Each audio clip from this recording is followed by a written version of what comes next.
Hello, everyone. We will wait another 2 minutes. So everyone that's still arriving can join the server. So everyone that's Hello, arriving can everyone. join the server. So everyone that's Hello, still everyone. arriving can We will wait join another 2 the minutes.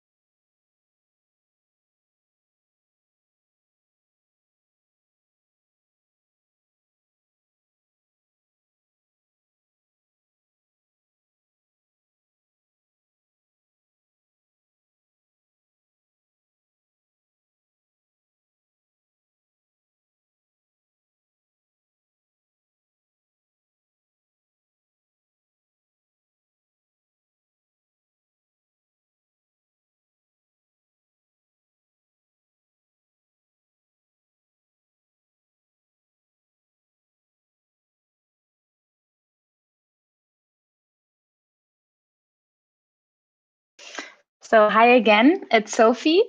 We are live here with Nicolas Rabault for a 30 minutes Q&A session. Good to have you here. I hope everyone is doing well. FYI, you can ask your questions in the chat or use your mic directly, and Nico will answer you. So Nico, how are you doing? Yeah, fine. Thank you, Sophie.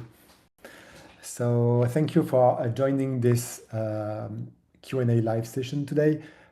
If you want to ask some questions, you have to connect to the Discord of Luos. If you are looking these questions on YouTube or LinkedIn or any other, you can just connect to Discord and join this live session and ask me anything about Luos.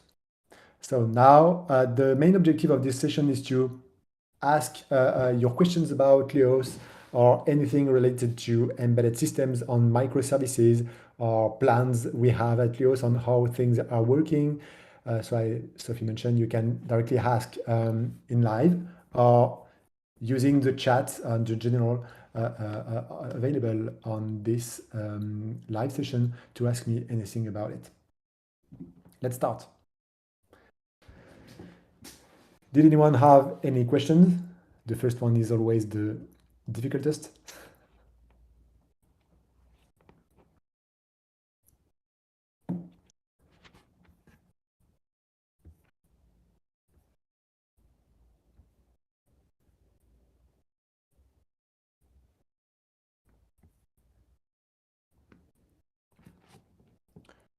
Maybe Nico, you can start off by telling us how Luos was founded. Yeah, sure. So Luos is highly related to my own personal story because at the beginning I was embedded system developers, a specialist on robotics. And when I started working in the industry 15 years ago, I was working in Paris, in France, in a company called Aldebaran Robotics. And this company, we were developing humanoid robots. And at this period, I discovered how shitty it is to create extremely complex product with a lot of electronic boards on it. And when you change something somewhere on the device, you have to rethink absolutely everything from scratch every time. And I really dislike to do always the same thing as an embedded system developers. So I created an association in Paris with multiple engineers facing the same kind of issues. And we were working on technologies and methodologies allowing to improve the reusability into the embedded world. A few years later, I was spotted by INRIA. INRIA is the biggest research institute in France regarding software. I worked there during a little bit more than 2 years on my first open source project. This project was an open source humanoid robot, which was called Poppy Project. And this project began kind of big, and we had a lot of guys from everywhere around the world. And my role on this open source project was to create a piece of technology allowing anyone to develop any kind of piece of hardware and to make those different pieces of hardware compatible together. So basically that was the basics of Luos at this time. Then I created my first company, which is a company that still exists today, which is called Pollen Robotics. In this company, we were developing robots for big corporations, and our specialty was to be able to create the first prototype of the robot in only 1 day, because we had this crazy modular technology allowing us to just consider any piece of hardware as like a Lego bricks, and we can just create the robot by adding those different bricks together. And a few years later at Pollen, we start to have some customers asking us about this modular technology only and not about developing them the robots. So we just split this company in 2 parts and we created Luos like that. And today, Pollen still exists, and it's a really great company. They are developing an open source real size humanoid robot, extremely interesting, and they are using Luos too, which is called Richie, and they are finalists of the Google X Prize contest in a few weeks. So if you want to support them, it will be extremely great, and this competition is extremely interesting, and they are incredible guys working on some really advanced technology. So if you are interested in robotics, humanoid robots, and how to use Luos on a complex product, you should definitely have a look at what Poland Robotics is doing. And yeah, that's how Luos appears. And I'm not alone in this adventure, on this journey. We are three founders at Luos. There is also someone called Simon and Manu that are here today. And also we have like today a complete team of developers working on this technology.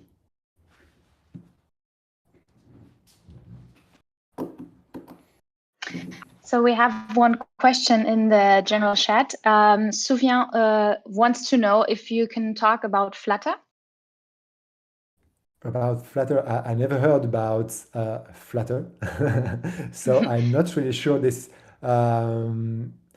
Okay, Sonia, let me just read back the questions.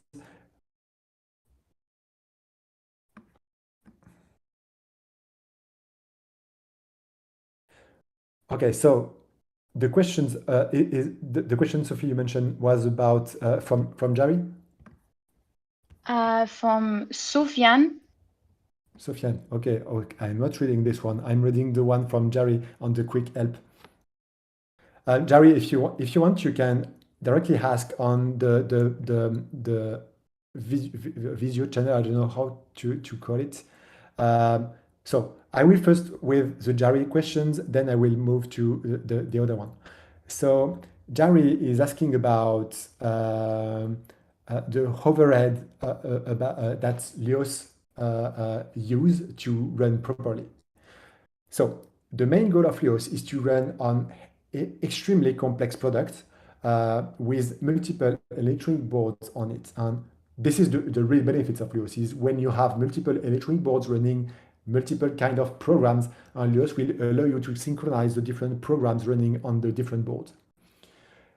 When you are working on this kind of product, you will need to exchange information between your different nodes.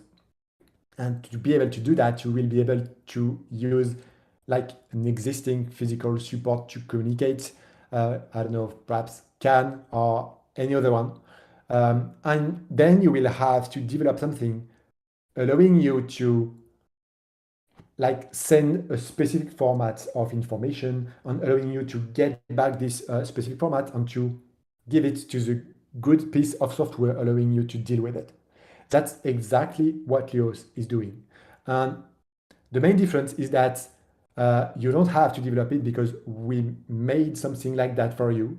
And we develop everything to be extremely low cost in terms of memory in the flash on the RAM and also in the CPU time. So we spend years to improve the efficiency of this code, and it's kind of difficult to do the same kind of thing when you are working on personal projects or even in professional projects because you will have a lot of other things to deal with.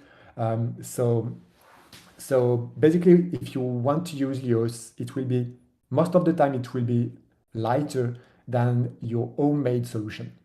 Of course, it depends a lot. If you have a really simple communication studio, perhaps Luos will be a lot more bigger, but we provide everything allowing you to just size Luos and allocate some dedicated space to Luos, allowing you to just choose the space you give to Luos, and Luos will deal with it. So most of the time, there is absolutely no overhead when you compare a product, the same product, one using Luos and the one you made by yourself. There is almost no differences on the consumption size or thing like that. If you just want to know and understand what is the minimal requirements allowing you to use Luos, to have like a simple applications using Luos with features connected with anything else anywhere, you will need something like 30 kilobytes of flash, approximately 2 kilobytes of RAM, I guess. And after that, the CPU consumption will rely a lot on how many messages you want to send to the others, because Luos will use some times on your CPU only when you send or receive messages from other services. So how can I find the other questions? Okay, It's on the I right. think, okay, yeah. Diego already responded to it. He said that Flutter is a framework or SDK created by Google to create mobile apps, and Okay. the programming language behind this is Dart. I don't know if you want to add anything to that. I never heard about Flutter. Uh, I'm more like a really low level guy. And in my point of view, something low level is something without any operating system, like small microcontrollers, without Android or something like that. And that's where Luos is really good at. But not only because the main purpose of Luos is to encapsulate embedded features, really lightweight features into services, and to make like a bridge between electronics and high-level software. And I guess Flutter is something more high-level, dedicated to mobile apps. So the idea is to be able to use the same protocols and technologies you are using in this kind of technology, such as Flutter, for example, to interact with extremely low-level embedded systems. So I don't have any experience regarding Flutters, but this is something that you will be able to use with Luos if you need to interact with embedded systems.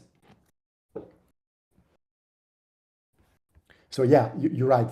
Flutter is really more high level compared to this community. And the higher level we are working on directly with Luos right now is on top of a real-time operating system, such as, I don't know, FreeRTOS or things like that. And recently we are working on native support, which allow you to compile Luos on a normal computer system. And this will allow you to just test and follow, for example, the complete get started using only your computer without needing any additional electronic board. So this will be something coming on the 1.7, I guess. We will have most of the get started available directly into the native support, which will allow you to try Luos and understand the basic concepts of Luos without using any board, additional board on your configuration. Any other questions?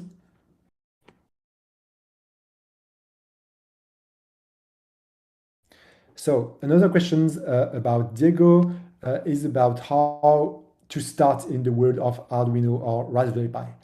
First, I have to mention that Arduino and Raspberry Pi are really two big differences things, because Arduino is a really small microcontroller without any operating system on it.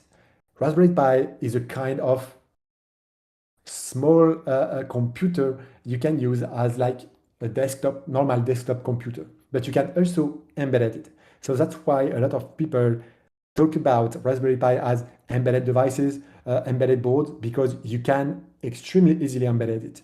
But it will work exactly like a normal Linux computer, almost like a normal Linux computer. So basically, on Raspberry Pi, you will be able to develop exactly the same way you are developing on your normal computer. Arduino is a little bit different because there is no operating system most of the time.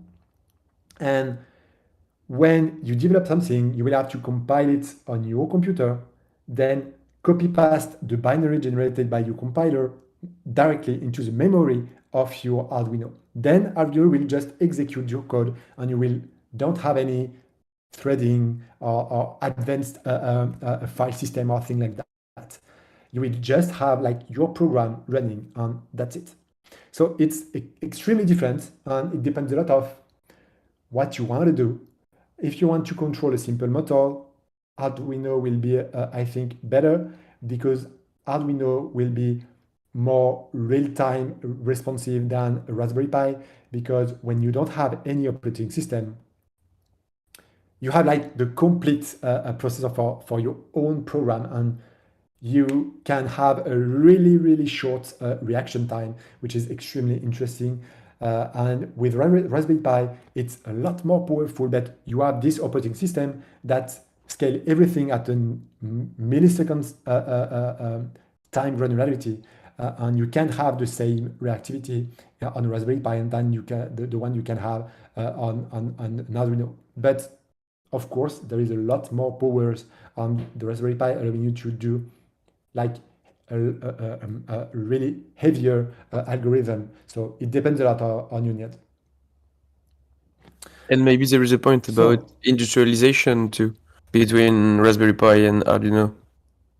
yeah, it's depends also if you need to industrialize things.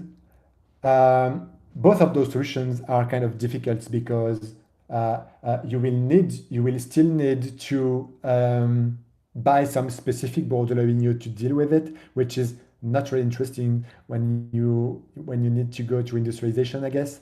But recently, Raspberry Pi just released some microcontrollers you can buy like that, and this can work on a lot of different industrial case, which is really interesting. And if you're working on industrial product, I don't advise you to use Arduino because there is a lot of limitations when you are using Arduino, especially you don't have all the access to the resources available on your microcontroller, which is kind of limiting sometimes. And we struggle a lot with it at Luos because we need to access some physical resources on the MCU, allowing to improve on save a lot of CPU on time directly into the electronic board. And this is something difficult for us, and that's why we have a custom revision of Arduino to make Luos run. So also there is a question from Twitch. If you had a chance to learn embedded system all over again, on how and what would you do to increase your skills, personality, etc.? Okay, so this is about how to learn embedded systems. Just to get back at my time when I start studying embedded systems, there was no Arduino, so that was a lot more difficult to just start because every boards were cost a lot, and it was extremely difficult to just start using those boards.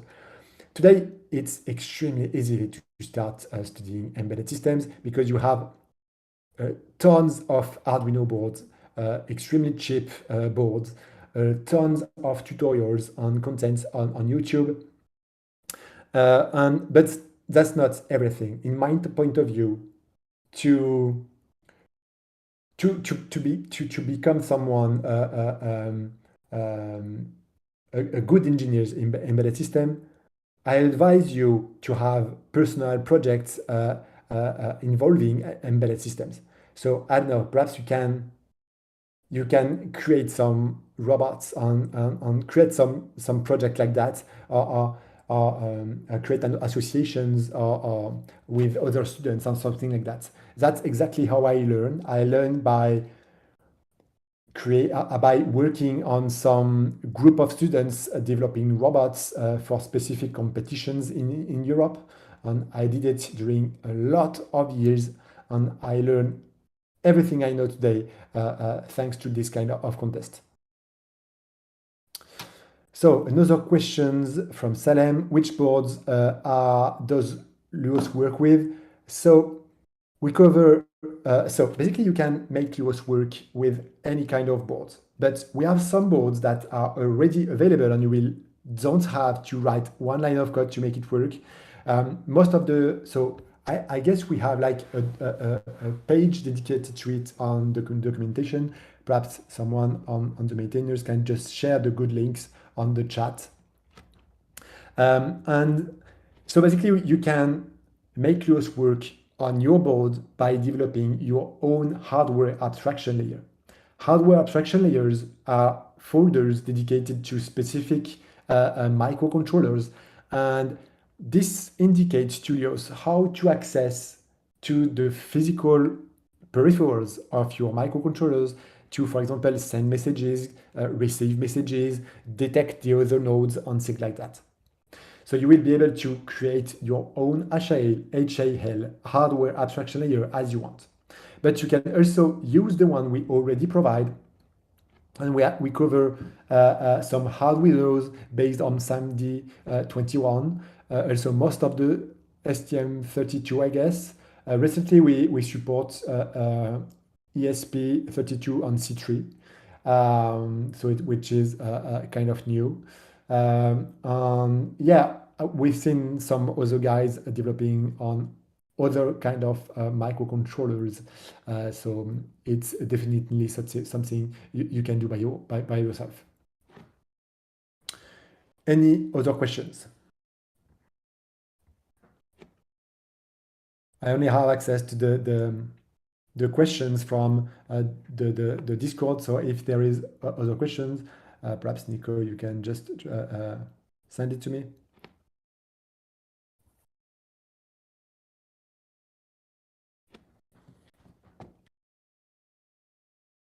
Okay, so Salem just shared the documentation page listing all the board we have. So okay, so I will show you this. So on how documentation, you will be able to find the list of all the boards we already cover. So you can use all those boards directly without having to write one line of code. And if you have a different component, you will have to develop a specific hardware abstraction layer for it.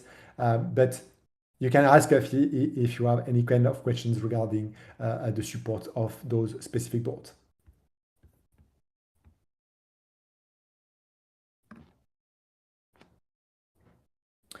Any other questions?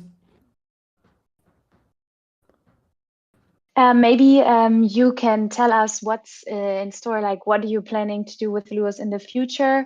What are the plans? Okay, so it's good questions because we have released a roadmap really recently. So let me show you this specific page on our website. So we released this roadmap allowing users on guys using Luos to understand where we are going with Luos. So I will talk to you a little bit about the different features we plan to release. So in a really short time period, we are already working on the 1.7 release. On this release, we will have some improvements on the speed of the uploading of the bootloader. Perhaps some of you guys already seen the video from Victor. She worked on these crazy features allowing to multiply the speed of the bootloader, allowing you to just update the board on your device extremely faster. And also we will release some things about the native support. So basically the possibility to compile Luos on your computer and to test some piece of code natively on your computer without needing to add and to plug on your computer any additional boards. So now let me talk to you about some more far piece of technology we will add. So we start to plan working on Luos Engine v3. On this specific version, the main goal is to simplify the addition of specific network. Right now, Luos mostly supports a network called Robust. Robust is a communication protocol specifically designed for Luos. On the future, we want to be able to comply with any kind of industrial network, such as, I don't know, Wi-Fi, CAN, Ethercat, or any kind of network like that. And the main goal of this Luos Engine v3 will be to make those networks work easily with this technology. So basically, we will be able to deal with any kind of those networks. Also, we will work on something called Multify. This feature is extremely interesting because it completely breaks the frontier between the embedded world and the normal software computer development. This Multify thing is like a switch allowing Luos to route information on multiple physical transportation layers. So basically you can have somewhere one board supporting Wi-Fi and all the other one just supporting CAN. And this Wi-Fi interface will be shared with all the other one. And Luos will be able to route information from CAN to Wi-Fi or from Wi-Fi to CAN, allowing you to access the services on the applications anywhere on the complete product, even if you have multiple network between those different pieces of software. So, for example, Diego, if you want to use some different tools to develop, such as Flutter, to develop like applications for a mobile phone or something like that, you will be able to use these Multify features, allowing you to link those applications natively with embedded code. Also, we plan to enable the Luos compilation using WebAssembly. This will allow to create some Luos piece of code on services running directly into any kind of web browser. And this is extremely useful when you are working on cloud applications or things like that, because you will be able to provide a service that will be natively compatible with an electronic device without having to develop a lot of things, and without having to installing anything on the computer side on the embedded side. I don't mention Luos certification because this is something we are working on, but basically it's rules allowing you to create like whitelist or blacklist to list all the devices you want to discuss with and the one you don't want to discuss with, which is kind of security rules you will need to have like a secure product or something like that. Also, we plan to start working on some SaaS tools to increase the speed of the development using Luos. There is already a proof of concept available on our website, and if you follow or get started, the part 4 of this tutorial use this web link, which is kind of interesting. So those tools we will provide like a registry. This registry will allow you to store the services you develop with Luos and to share them with the other users of this technology. Inspector is a tool to inspect what's happening inside a product. Basically, it's like a debug interface allowing you to log any events anywhere on your complete product at a nanosecond scale, and it's allow you to just understand what's happening on the product. And the last one is called Luos Manager. Luos Manager is really dedicated to companies that are working on developing hardware products, and this will provide them a way to deal with the developments. So basically, they will be able to track the bugs and to deploy a specific revision during the development and the post-production of the product.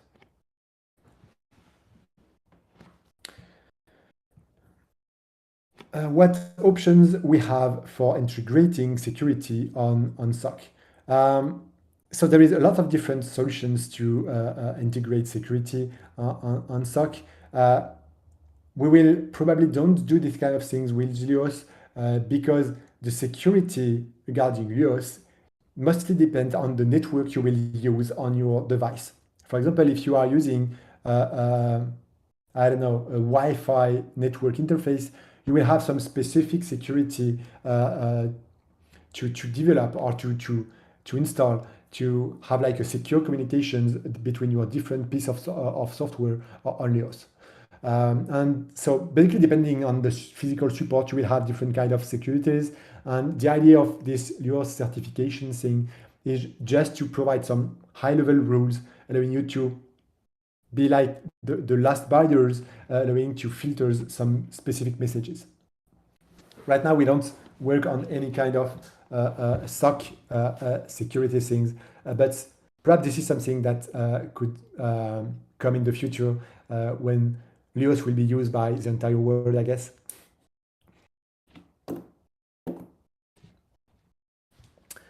So, did someone have any other questions? Yes, maybe to like finish up the roadmap, could you talk about if people want to contribute to Luos, how can they do that? Sure. I think we have also something about how to contribute. I think perhaps someone again can share the link on the chat about it. But recently we improve the way users can see how to contribute to Luos. So if you want to contribute, you can go to GitHub. We are using issues on GitHub, and you will be able to have some flags dedicated to call for contributions. And also, we had some flags for easy to do contributions and some more advanced contribution for advanced developers. So you can directly have a look at it. Also, I think we have a page somewhere on our documentation that explains how you could contribute. But if you have any questions about it, so here is the link. Let me share it to you. Okay, here is the page, so you can directly go to it on the documentation page, and there is a contribute thing on the bottom here. And here you can find all the things about where to find the issues, how to deal with the pull request, and all the things on the guidelines, allowing you to have like a really good contribution to Luos. If you have any questions about it, any idea about how to contribute to Luos, you are free to join us on Discord and just directly ask us and talk about it directly with us. So it's almost time. I don't know if we have any other questions, and if we don't, perhaps this will be the end of this Q&A session. We will make this kind of live session a lot because last time and this time this kind of discussions work really well, and we have a lot of different questions every time. So it's really interesting to have your feedback, guys. It's always interesting to have it. So if you have any experience, any bug, any ideas about how to improve Luos, please connect to the Discord and share it with us. It will be our pleasure to just discuss about it with you. So I think this will be the end. I don't know, is there any other questions, Sophie? No, I just wanted to let everyone know that we have a lot of videos on YouTube if you want to see some of the content we make. And also there's still a contest that is open where you can participate. It's on the Discord channel announcements where you can win some gifts, and we'll update you each week who are the first 3. And yeah, just from my side, I just wanted to say thank you for participating on our live today. This session has been recorded, so if you want to go back afterwards, you can watch it on our YouTube channel in a few days. And also, I want to thank you, all of you guys, because recently we are facing a big growth on this community. We have almost 70 people every day joining this community, which is awesome. This means that a lot to us, and all of you contribute to this. So I want to thank you, all of you guys. I hope you enjoyed this Q&A session, and I see you soon for the next one. See you. Bye, guys. Bye, guys. See you.